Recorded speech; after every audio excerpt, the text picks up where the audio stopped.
Hello student, हमने आज तक बात कर लिया था क्या क्या पार्ट्स ऑफ सब्जेक्ट सेंटेंस के बारे में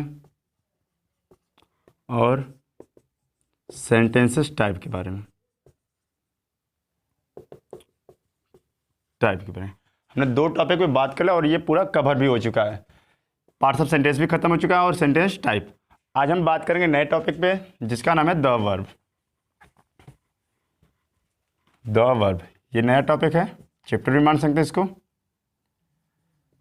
द वर्ब, वर्ब मीन्स क्या होती है? क्रिया। ये वर्ब तो पार्ट्स ऑफ सेंटेंस में पढ़े थे कि सेंटेंस के दो भाग होते हैं, पहला होता है सब्जेक्ट, दूसरा होता है प्रेडिकेट। प्रेडिकेट के तीन भाग होते हैं, पहला वर्ब, दूसरा ऑब्जेक्ट, तीसरा कंप्लीमेंट। तो उसमें वर्ब की बात हो चुकी थी, लेकिन ये अपने में एक चैप्टर है, ठीक। तो वर्ब की परिभाषा क्या लिखाए थे?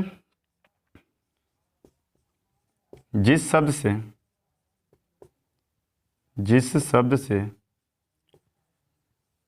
किसी कार्य का करना या होना पाया जाए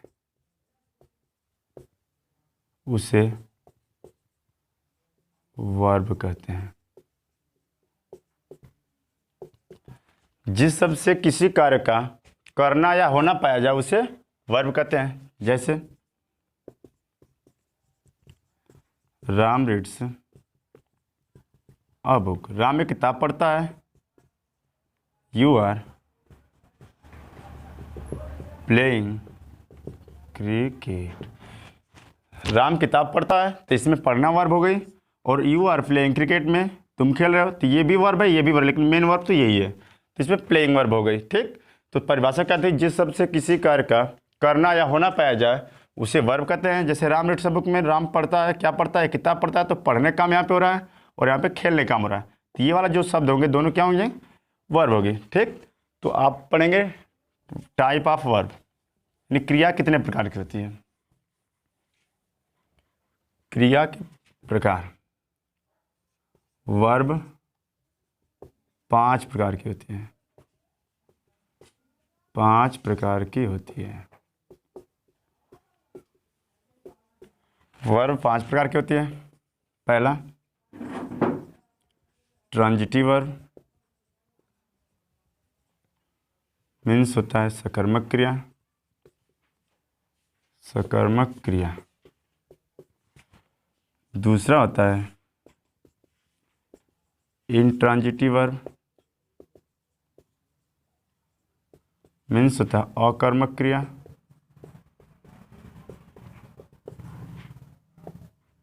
तीसरा होता है हेल्पिंग वर्ब, मीन्स होता है सहायक क्रिया।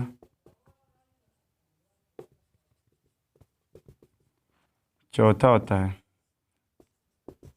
Linking verb. लिंकिंग वर्ब में संयोजन क्रिया। संयोजन क्रिया। पांचवा होता है फ्रेजल वर्ब, मीन्स होता है वाक्यांश क्रिया।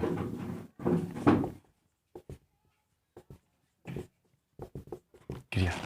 तो वर्ब की परिभाषा क्या बताया कि जिस शब्द से किसी कार्य का करना या होना पाया जाए उसे वर्ब कहते हैं। वर्ब कितने प्रकार की होती है? 5 प्रकार की होती है। पहला क्या है? ट्रांजिटिव वर्ब मीन्स होता है सकर्मक क्रिया। इंट्रांजिटिव मीन्स अकर्मक क्रिया। हेल्पिंग वर्ब मीन्स होता है सहायक क्रिया। लिंकिंग वर्ब मीन्स होता है संयोजन क्रिया। और फ्रेजल वर्ब मीन्स होता है वाक्यांश क्रिया। तो इसको हम बारी बारी से पढ़ेंगे। पहले ट्रांजिटिव वर्ब किसे कहते हैं ये पढ़ेंगे। ट्रांजिटिव वर्ब, ट्रांजिटिव की हिंदी क्या होती है? सकर्मक क्रिया।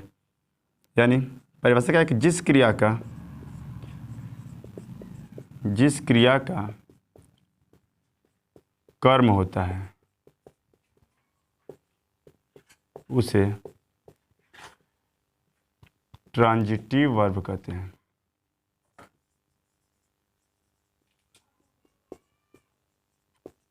जिस क्रिया का कर्म होता है उसे ट्रांजिटिव वर्ब कहते हैं। तो हमने बोला कर्म होता है, तो सबसे पहले पता ना चाहिए कर्म किसे कहते हैं, यानी ऑब्जेक्ट किसे कहते हैं। तो जब किसी भी क्रिया से क्या या किसको का प्रश्न करने पे जो शब्द उत्तर में आता है उसे क्या कहते हैं? ऑब्जेक्ट कहते हैं। तो उसी पे बोल दिया कि जिस क्रिया का क्या होता है? कर्म होता है, यानी ऑब्जेक्ट होता है, उसे क्या कहते हैं? ट्रांजिटिव वर्ब कहते हैं, जैसे राम रीड्स। इसमें क्या है, राम रीड्स ये वर्ब हो गई और ये ट्रांजिटिव वर्ब है। जैसे राम रीड्स, राम पढ़ता है, तो कर्म से क्या बोले कि जब किसी क्रिया से या तो क्या का प्रश्न करें या तो किसको का प्रश्न करें, तो जो शब्द आंसर में आता है उसे हम बोलते हैं ऑब्जेक्ट या कर्म बोल सकते हैं। तो इसी क्रिया से या तो क्या का प्रश्न करेंगे या तो किसको। जैसे राम पढ़ता है तो क्या पढ़ता है, तो आंसर में कुछ तो आवश्यकता पड़े, यानी अब ग्रामर कुछ इटीसी कुछ चीज़ की आवश्यकता पड़ी है, उसको क्या बोलते हैं, कर्म बोलते हैं। तो ये वाली जो वर्ब होगी ये क्या होगी, ट्रांजिटिव वर्ब होगी। दूसरा सेंटेंस है ही टीचेस यू, यानी वह तुम्हें पढ़ाता है। तो ये वाली जो वर्ब है ये ट्रांजिटिव वर्ब। जैसे वह पढ़ाता है तो किसको पढ़ाता है या तो क्या पढ़ाता है, तो इसमें कर्म की आवश्यकता पड़ रही है। तो ही टीचर्स यू यानी वह तुम्हें पढ़ाता है, तो टीच वर्ब क्या हो जाएगी, ट्रांजिटिव वर्ब हो जाएगी। ठीक, दूसरी क्या है, इंट्रांजिटिव वर्ब। इंट्रांजिटिव वर्ब दूसरा है इंट्रांजिटिव वर्ब, मीन्स होता है अकर्मक क्रिया, यानी जिसमें कर्म ना हो, अकर्मक क्रिया। परिभाषा क्या है इसकी, जिस क्रिया का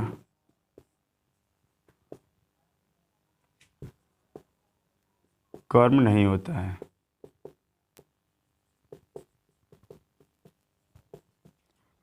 कर्म नहीं होता है उसे इंट्रांजिटिव वर्ब कहते हैं।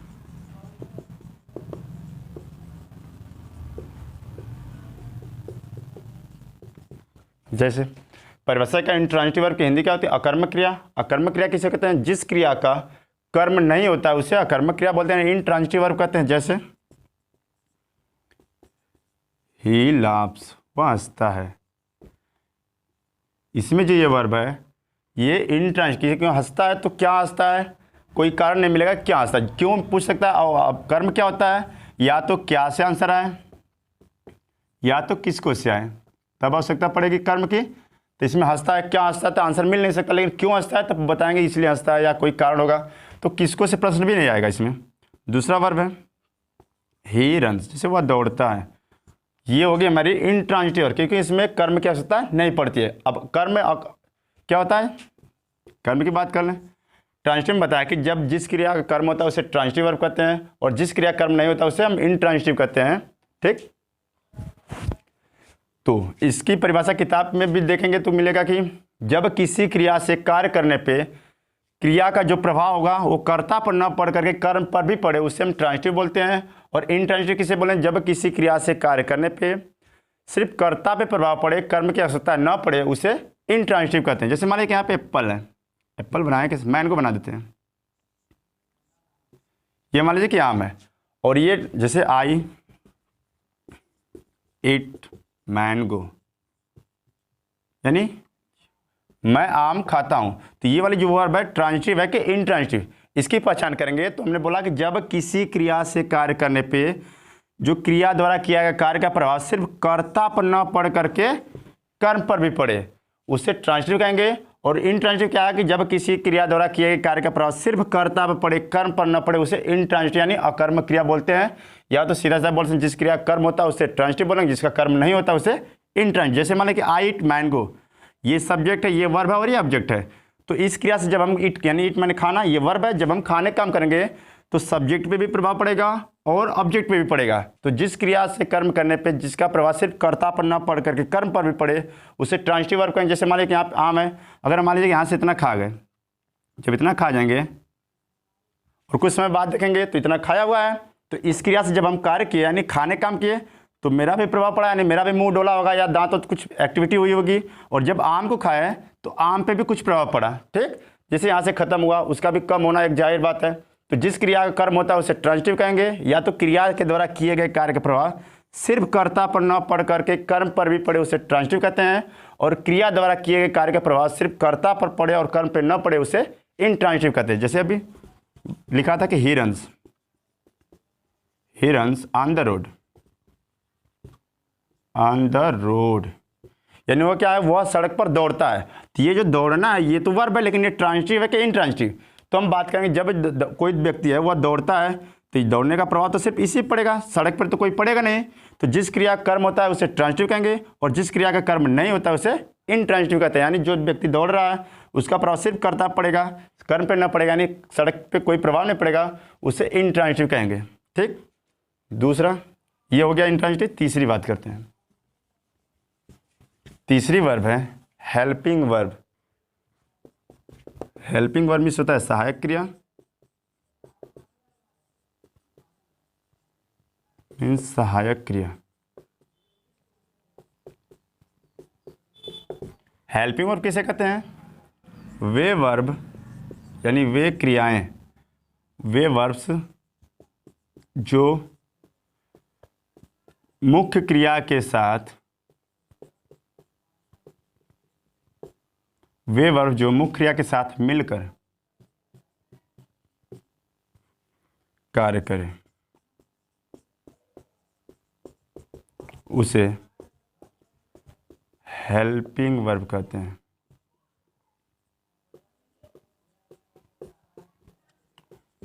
परिभाषा का हेल्पिंग वर्ब मीन्स होता है सहायक क्रिया। सहायक क्रिया किसे कहते हैं?